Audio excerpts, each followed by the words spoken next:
All right, we're ready to go deep on this one. Let's dive into NetLink's 2024 annual report.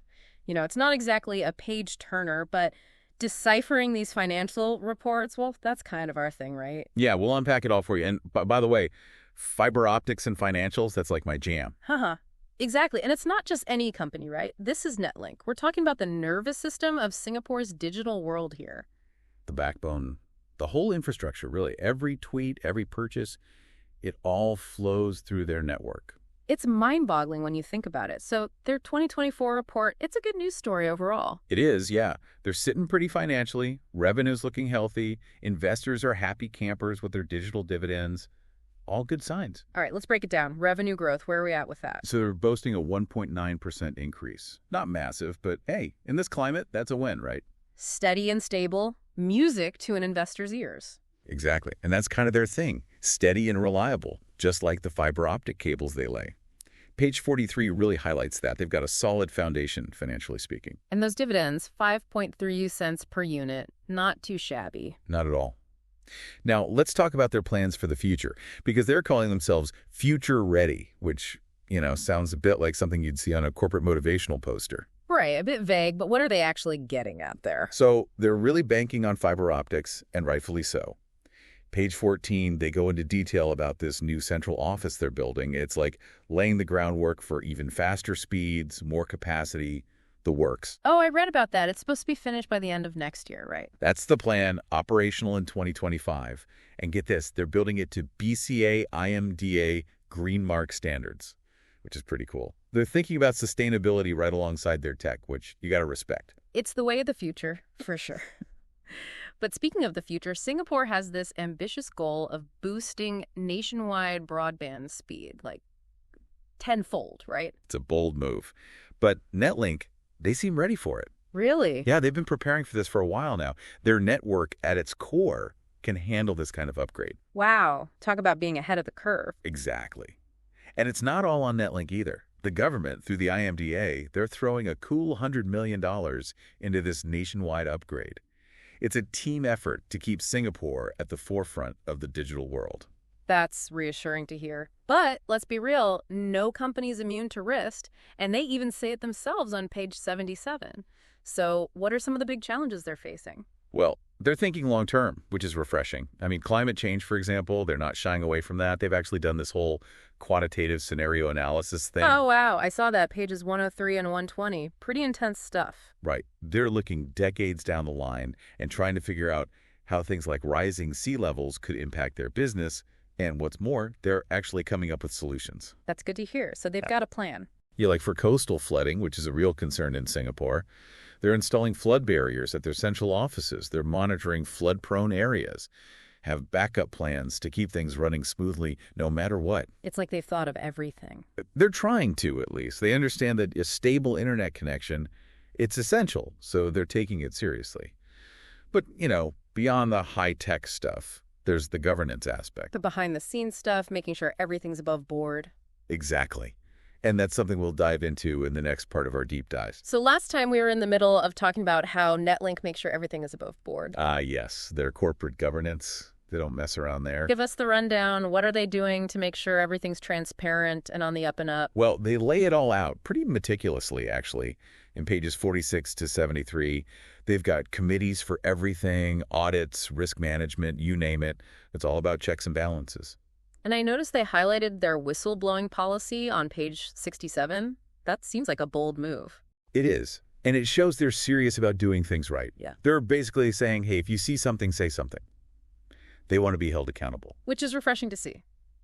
Okay, so let's talk about the board of directors, the folks at the helm. Yeah, they've got quite the crew assembled. Oh. Seriously. Flip to page 46. You've got experts in finance, tech, law, even sustainability. A real brain trust, So diversity of thought, that's always a good thing. Exactly. And they're not just appointing people and calling it a day. They're not. No way. They have a whole system for evaluating the board's performance. Like, are they doing a good job, that sort of thing? Exactly. Both individually and as a group. And get this, they bring in an outside facilitator to run the whole thing. So no bias, totally objective feedback. Exactly. Okay, so we've got a solid board, a transparent governance structure, but let's not forget about the risks. We touched on climate change, but there's always something, right? Always something. What else are they keeping an eye on? Well, on page 77, they have this whole section about key risks. And one that stood out to me, technological disruption. Which makes sense, right? Things change so fast in the tech world. Exactly. NetLink knows they have to adapt, and fast. So how are they doing that? What are they doing to stay ahead of the curve? Well, they're constantly scanning the horizon, looking for those potential disruptors, and adjusting their strategies accordingly. Smart. But what about cybersecurity threats? I mean, their network is massive. They must be a target. Absolutely, and they're not naive about it. On page 97, they even mention past cybersecurity incidents they faced. Oh, wow. They actually had breaches. They did, Mm-hmm. but they contained them, which is the important part. But it shows you the constant battle they're fighting. And I imagine the stakes are only getting higher. Absolutely. They invest heavily in cybersecurity measures, always strengthening their defenses. Right. But it's not just about the tech, right? Right, human error plays a role, too. Big time. And they address that head on. With training programs, policies, the whole 9 yards. They're trying to create a culture of security awareness throughout the company. That's good to hear, because it only takes one weak link. Exactly. So they're taking a multi-layered approach, which is really the only way to be effective in this day and age. But let's shift gears a bit and talk about their relationship with the regulator, the IMDA. They operate in a pretty tight space. Yeah, any regulatory hiccups could really throw them off course. For sure. And they know it. They actually acknowledge this whole regulatory risk on page 41. They're in constant communication with the IMDA, making sure they're on top of any changes. It's like a delicate dance, right, between following the rules and still innovating and growing. Exactly. Yeah. And it seems like they found a good rhythm. Okay, so we've covered a lot of ground here. Technological disruption, cybersecurity, regulatory changes. But let's circle back to climate change.